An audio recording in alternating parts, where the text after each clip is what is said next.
সুপ্রিয় দর্শক আসসালামু আলাইকুম। আমার আজকের রেসিপি হলো চিকেন বিরিয়ানি।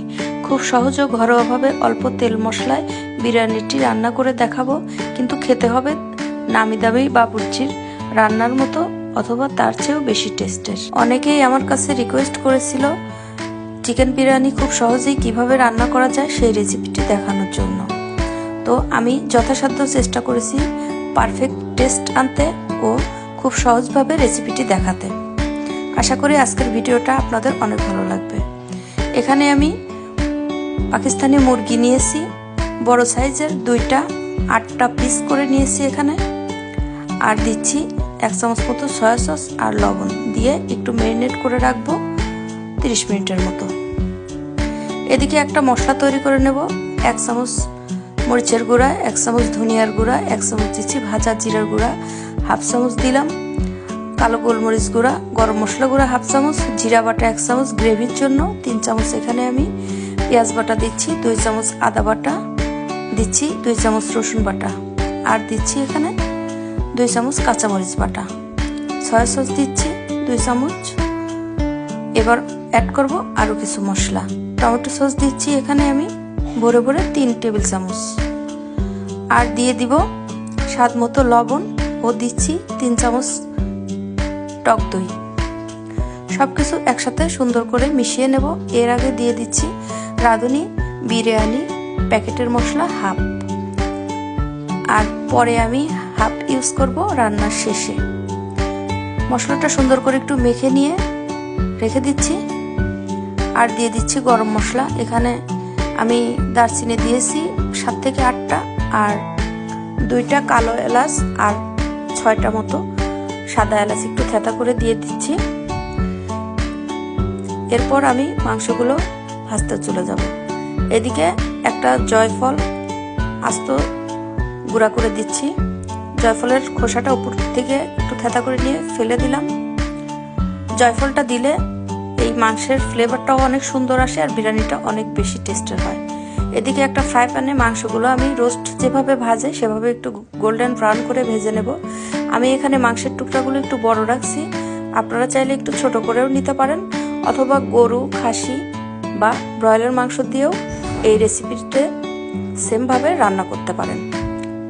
এবার ওই একই তেলে আমি মশলাগুলো দিয়ে দিলাম, সুন্দর মতো একটু কষিয়ে নেব। মশলা থেকে সুন্দর একটা ফ্লেভার আসা পর্যন্ত একটু কষাতে থাকবো। এরপর পানি দিয়ে দিচ্ছি, মাঝে মাঝে নাড়া দিয়ে দিব। খুব সহজভাবে বাসায় কিন্তু এই বিরিয়ানিটি রান্না করে নেওয়া যায়, আর খেতেও কিন্তু দুর্দান্ত টেস্টের হয়। 2টা তেজপাতাও আমি দিয়ে দিলাম। এরপর ভেজে রাখা রোস্টগুলো দিয়ে দিচ্ছি, সুন্দর মতো একটু কষিয়ে নেব। কষিয়ে নিয়ে গরম পানি অ্যাড করব, আর দিয়ে দিচ্ছি এখানে 1 কাপ মতো দুধ। এই দুধটা দেওয়ার কারণে কিন্তু রোস্টের যে আসল একটা অথেন্টিক টেস্ট সেটা আসবে, আর দেখতেও অনেক সুন্দর হবে। এখানে দিচ্ছি কিছুটা গরম পানি। মাংস যেহেতু ভেজে নেওয়া, সেহেতু খুব বেশি পানি দিতে যাবেন না, এতে করে মাংসটা গলে গেলে রোস্টটা খেতে ভালো লাগবে না, দেখতেও খারাপ লাগবে। টেস্ট ব্যালেন্সের জন্য দিচ্ছি আমি এখানে 1 চামচ চিনি, আর কয়েকটা কাঁচামরিচ একটু মাঝখান থেকে কেটে নিয়ে দিয়ে দিচ্ছি। এরপর অ্যাড করব পেঁয়াজ বেরেস্তা। পেঁয়াজ বেরেস্তা এখানে দিচ্ছি আমি 1 কাপের চেয়ে একটু বেশি। আর ওই যে মশলা রাখছিলাম রাঁধুনি, সেই রাঁধুনি মশলাটা আমি এখানে দিয়ে দিলাম আরও 1/2 মতো, আর কিছুটা রেখে দিব। এইটা আমি বিরিয়ানির শেষে অ্যাড করব। রাঁধুনি মশলা ও বাটা মশলা 2টার একত্রেই বিরিয়ানিটা রান্না করলে বিরিয়ানির টেস্টটাও খুব ভালো আসে, ফ্লেভারটাও খুব ভালো আসে।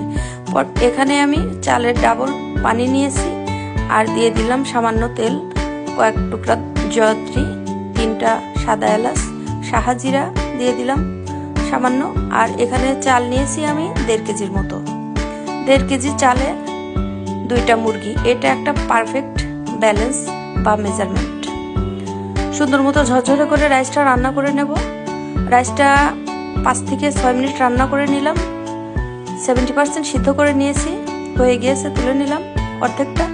এরপর পেঁয়াজ বেরেস্তা ও প্যাকেট মশলা কিছুটা ছড়িয়ে দিলাম। এক এক করে রোস্টগুলো উপরে সুন্দর মতো একটু সাজিয়ে নেব।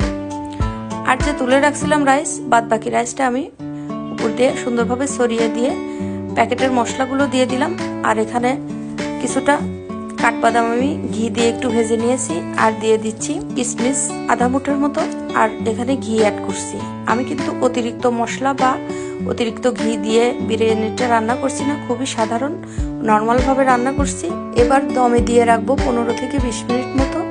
দেখুন দর্শক, আপনারাই বুঝতে পারবেন কতটা সুন্দর ও ঝরঝরে হয়েছে। ভিডিওটি এতক্ষণ দেখার জন্য ধন্যবাদ। আর পেজটিকে ফলো ও লাইক দিয়ে পাশে থাকবেন প্লিজ। আজকের মতো এ পর্যন্তই, আল্লাহ হাফেজ।